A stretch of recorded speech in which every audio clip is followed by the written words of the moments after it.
Được ngon nha, món cục trứng ăn đi. Ăn. Trời ơi, cơ hội có nhà giàu mua cho măng cục ăn không ăn, má bố không có ăn. Thèm dám ăn. Em có đời nào mua măng cục với sầu riêng ăn không? Nhiêu một ký? À, biết nhiêu? Nó 70 gì?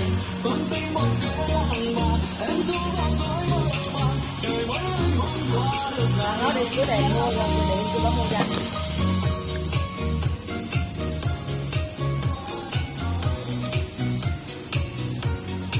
Thử ăn măng cục được không? Biết bữa về chứ nãy người ta chỉ măng cục ngon là măng cục này.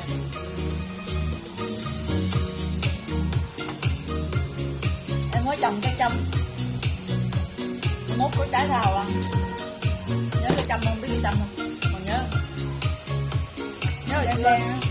Nhớ xưa ở nhà kế bên ngoại có cây châm. Lâu lắm.